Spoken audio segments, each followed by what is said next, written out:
Navbatdagi bemorimiz ko'pchik kistasi tashxisi bilan bizga murojaat qilib kelgan. Shu paytgacha bir necha bor yiringli proses shakllanib, yorilib, yana qaytadan yiringlab davom etgan. Gnoyniy proses 8 sm uzunlikdagi masofada joylashgan. Hozir biz bu yerda uzog'i bilan 3ta teshik shakllantiramiz. Tepadan, o'rtadan va pastdan. 3ta teshigimiz orqali kirib, ichidagi nima bo'lsa hammasini tozalaymiz va lazerda o'sha qolib ketgan terini polni kuydirib chiqamiz. Statistik ma'lumotlarimizga qaraganda, bizni kuzatuvchilarning 90% bizga podpiska bo'lmasdan kuzatib borar ekan. Siz albatta bizga obuna bo'ling. Shunda proktologik sog'lig'ingiz to'g'risidagi eng oxirgi va eng aniq ma'lumotlarga birinchi bo'lib ega bo'lasiz. Demak, ko'pchik kistasi bu tug'ma kasallik. Dumg'aza suyagini ustida embrional rivojlanish davrida teri qolib ketadi. Terida bemor 16-19 yosh orasiga kirganda, ya'ni o'smir yoshiga kelganda teridan tuklar o'sib chiqadi. Kitobida tukan bo'lishi mumkin, tirnoq ham bo'lishi mumkin deyilgan, tish ham bo'lishi mumkin deyilgan. Buni ko'proq biz tuk ko'rganmiz. Tuk o'sib chiqadi, tagidagi ter bezidan ter, yog' bezidan yog' ajralib, infiltratsiya shakllanadi. Va ma'lum bir vaqtdan keyin yiringlab qoladi. Va kasallik qizarish, shish, mahalliy temperatura, og'riq, funksiyani buzilishi bilan namoyon bo'ladi. Biz o'sha qolib ketgan terini lazer yordamida kuydiramiz. Bemor bugun operatsiya bo'ladi, ertaga uyiga ketadi. Indiniga bemalol yengil jismoniy mehnat va aqliy mehnat bilan shug'ullanib, ishiga chiqishi mumkin bo'ladi. Aka, qanaqasiz? Og'riqdan qiynalmayapsizmi? Zo'rmi hammasi? Xudo xolasa hammasi yaxshi bo'ladi. Endi bitta miyahki bering-da. Hozir anaqani ko'rsataylik. Mana o'sha tuklar ham chiqishda boshlagan teshigidan. Tak. Bismillahirrohmanirrohim. Spreydami? Spreyda suv.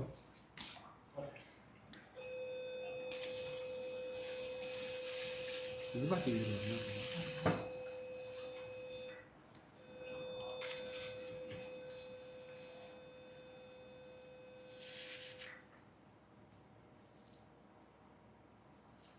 Ko'tar tepaga.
O'rinlarga chiqib tushadi.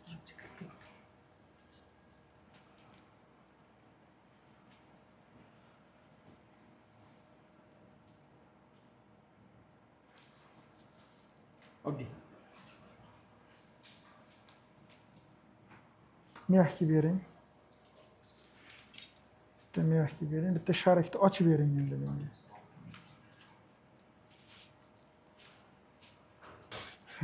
Ko'pchik kistasida eng muhim ahamiyatli joylardan yana bittasi kistani bo'shlig'ini va bunaqa loshka yordamida qirib tozalashimiz kerak. Keyin lazerda kuydiramiz.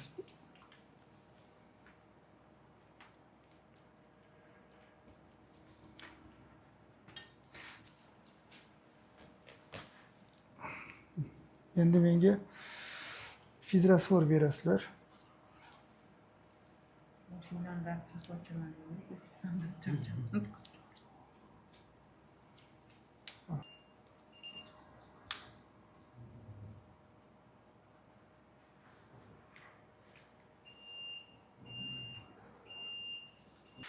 Alloh hamisha yuzimizni yorug' qilsin. Tojikistonda qayerdansiz? Xo'jand.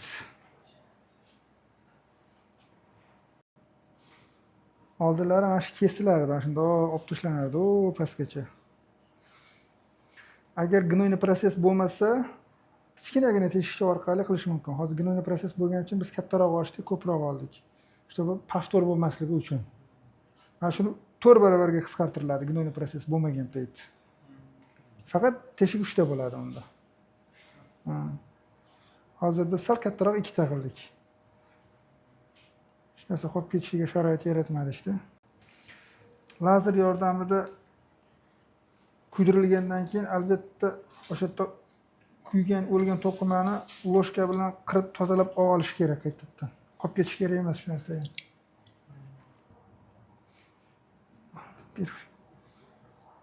Akajon, mana lazer yordamida qilingan operatsiyamiz o'z nihoyasiga yetdi. Mana bu o'sha lazerni kuydiradigan narsasida. Bu endi ishlab bo'ldi. Hozir sizga men sinamasini ko'rsataman. Bitta salfetka bering-da. Xodimiz bo'ladi, ushlab tur. Xod tasavvur qiling, mana bu orasidagi turbaga o'xshagan bo'shliq. Bu qanaqa kuydirib chiqadi? Buni kuydirishi anaqa qilib bosamiz qo'limiz bilan, kuydirib chiqamiz. Ko'rdingizmi? Mana tutun chiqyapti. Agar buni qo'lladik, qo'llamaganimizda hozirgacha yonib ketar edi. Shunaqa qilib, mana orqaga tortamiz mana. Mana shu yerdan yopishtirib chiqadi. Ya'ni bizning xodimiz yopishib qoladi anaqa bo'lib. Ungacha biz loshka bilan qirib tozalab olamiz-da, asosiy qolib ketgan terini. Keyin shunday qolib ketadi. Ya'ni boshida va oxirida bittadan teshik bo'ladi, bo'ldi. Oldinlari bo'lsa mana shu narsani shunday qo'parib olib tashlar edik. Yaxshi, zo'r o'tdi operatsiyangiz. Statistik ma'lumotlarimizga qaraganda, bizni kuzatuvchilarning 90% bizga podpiska bo'lmasdan kuzatib borar ekan. Siz albatta bizga obuna bo'ling. Shunda proktologik sog'lig'ingiz to'g'risidagi eng oxirgi va eng aniq ma'lumotlarga birinchi bo'lib ega bo'lasiz.